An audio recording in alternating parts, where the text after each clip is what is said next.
Hello everyone. तर स्वागत आहे तुमचं माझ्या यूट्यूब चॅनलमध्ये. तर तुम्ही बघत असाल ट्रॅक्टर आलेला आहे आणि सर्वप्रथम तुम्हा सर्व लोकांना दत्त जयंतीच्या खूप खूप शुभेच्छा. तर आज आहे दत्त जयंती आणि दत्त जयंती निमित्ताने आम्ही जोगमठावरती निघालेलो आहोत. तर आम्ही जाणार आहोत ट्रॅक्टरमध्ये. ह्या सर्व लेडीज ज्या जमा झालेल्या आहेत त्या सर्व मिळून आम्ही आज जोगमठाला जाणार आहोत, कारण तिथे दत्ताचं खूप मोठं मंदिर आहे आणि आम्ही दरवर्षीच खरं तर जोगमठावरती जातो आणि ते सुद्धा ट्रॅक्टरनेच जातो. गावातल्या बऱ्याच बायका असतात आणि त्यामध्ये मी होती, माझ्यासोबत नेहासुद्धा होती आणि हा मठ आहे आमच्या गावातला, आदरकी गावातला. इथे सुद्धा छोटंसं दत्ताचं मंदिर आहे. तर इथं मी सर्वप्रथम दर्शन केलं मठाच्या तिथं. त्यानंतर सर्व बायका जमा झाल्या आणि आम्ही जोगमठाला जाण्यासाठी निघालेलो. सगळे तयार होते एकदम छान हसत वगैरे. फोर व्हीलरमध्ये सुद्धा जितकी मज्जा येणार नाही तितकी मज्जा आम्हाला ह्या ट्रॅक्टरमध्ये आली आणि खरंच आहे हा फील खरंच सगळ्यांनी घ्यावा, खूप छान वाटतं.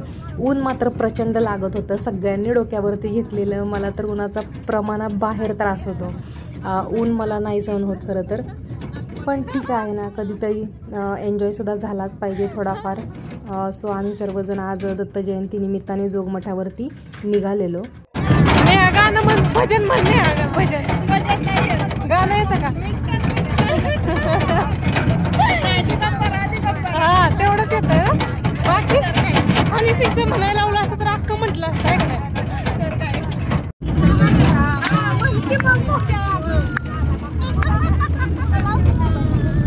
मोबाईल लाव.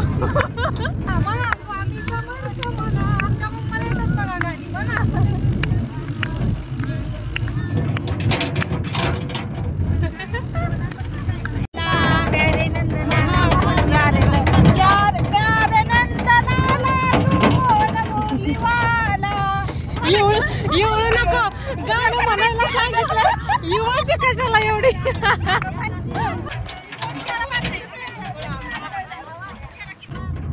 निघालो घेऊन दत्ताची पालखी,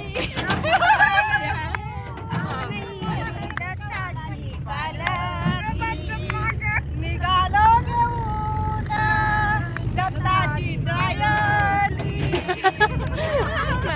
कुठली बावळ्यात.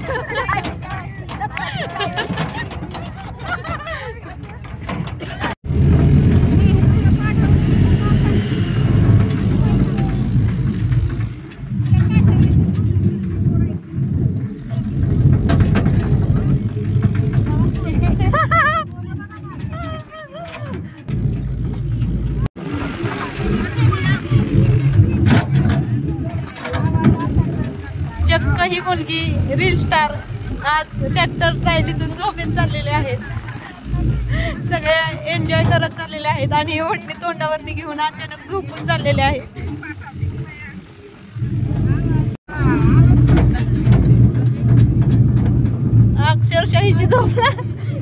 अक्षरशाहीची झोप लागलेली आहे.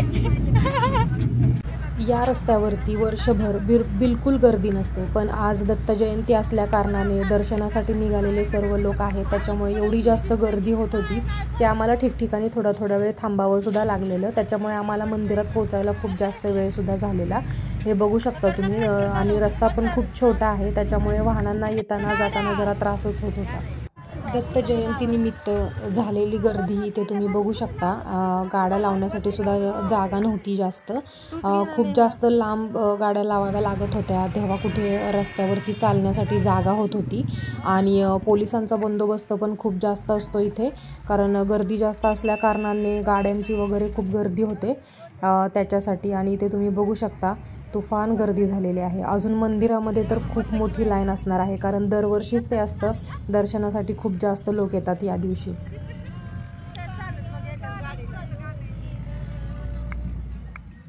आणि फायनली आम्ही जोगमठावरती पोहोचलेलो आहोत मंदिराजवळ. तर आता आम्ही दर्शन करण्यासाठी मंदिराकडे जाणार आहोत.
इथे नेहाला अचानक तिची फ्रेंड भेटली, तर दोघींच्या गप्पा चालू.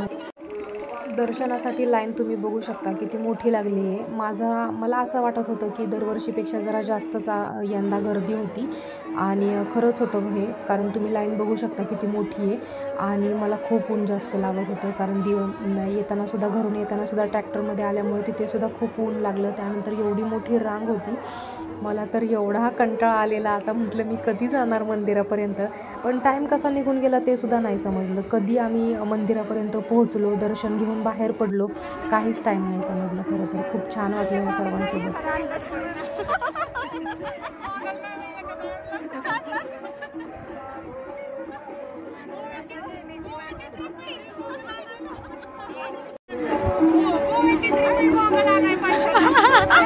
अरे आलाय कशाला.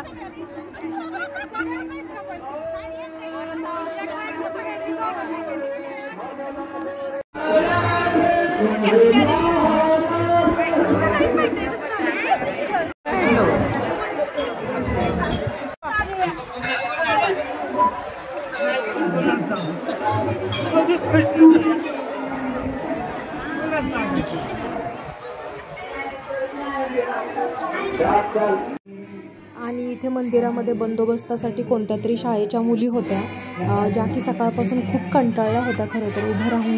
त्याच्यामुळे त्यांना बसण्याची खूप गरज होती. इथे यांचे कसले तरी वाद चालू होते खाली जाण्यासाठी, कारण की खूप कंटाळल्या पण होत्या सकाळपासून. त्या उभ्या होत्या खरं तर ह्या मुली.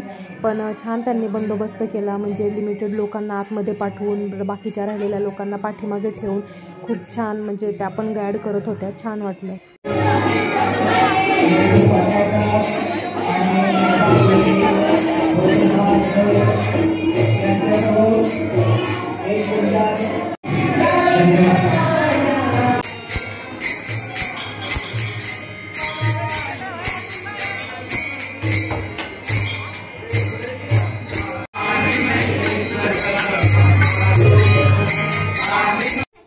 फायनली इथे सर्व लोक दर्शन घेऊन बाहेर पडले आणि बाकी देवांचं सुद्धा दर्शन घेण्यासाठी बाहेर आले.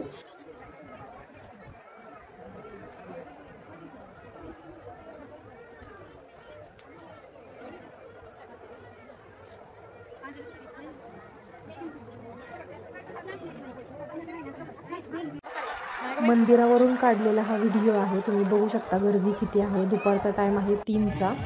खूप जास्त गर्दी होती आणि इथे नेहाला काय एक नाही एक झाली की फ्रेंड दुसरी भेटतच होती, तिचं चालूच होतं ते. आणि फायनली प्रसाद घेण्याची वेळ आली.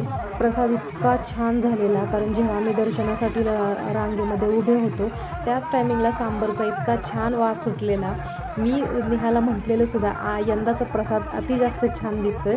दरवर्षीच असतो, खूप टेस्टी होता, खूप छान वाटलं. आणि इथे अचानक शाळेतली एक फ्रेंड भेटली. ती माझी क्लासमेट नाही आहे, बट स्कूलमध्ये आम्ही सोबत होतो. तर ती आत्ता वाईमध्ये राहायला आहे आणि अचानक मला ती इथे भेटली. छान वाटलं तिला भेटूनसुद्धा.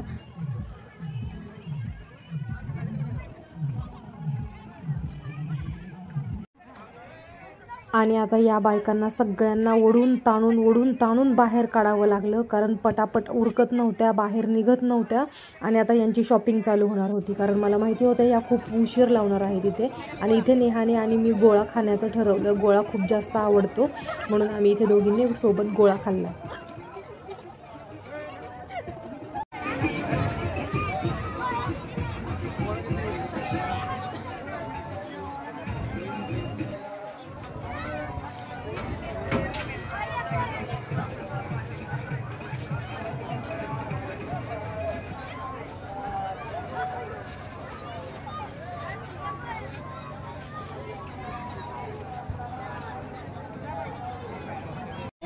गोळा खाऊन पोट भरलं नाही म्हणून इथे पाणीपुरी घेण्याचा बेत ठरला. आणि त्यानंतर आम्ही सर्व लोक दर्शन करून, शॉपिंग करून, गोळा खाऊन, पाणीपुरी खाऊन घरी जाण्याच्या तयारीमध्ये होतो.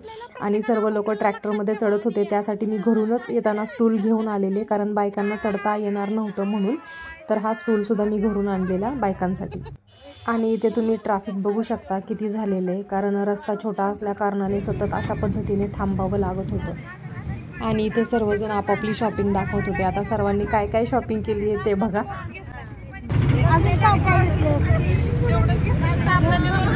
आई दाखवते बघ तुझा हार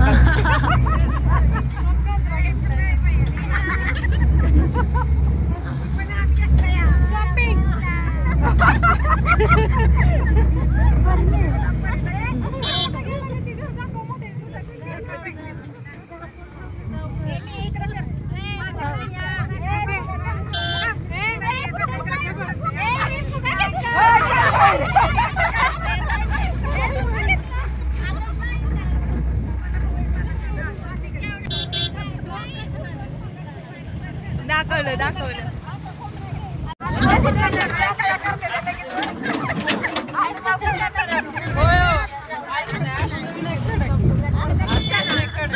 अष्टमी नाही का अजून कोणाला कुठं जायचंय चला नुसतं प्लॅन बनवून कॅन्सलच करायचंय ना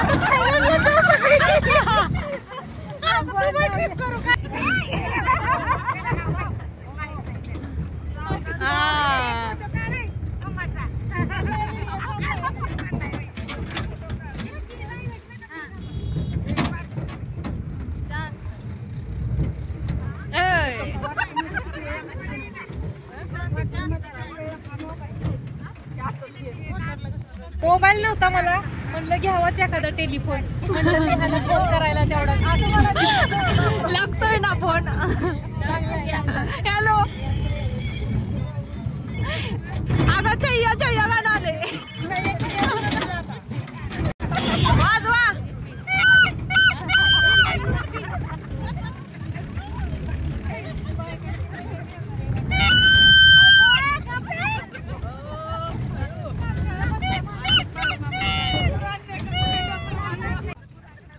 ट्रॅक्टरमध्ये बसून इतका सुंदर सनसेट आजपर्यंत मी कधी बघितला नव्हता. अशा पद्धतीने आम्ही दत्त जयंतीनिमित्त छान अशी छोटीशी ट्रिप काढलेली. खूप छान वाटलं सर्वांसोबत पुन्हा एकदा. बाय पण भारी देवा. नंतरनं हा सेकंड ब्लॉग असेल माझा कदाचित बायकांसोबतचा. भेटूयात पुढच्या ब्लॉगमध्ये. Bye bye. Good night.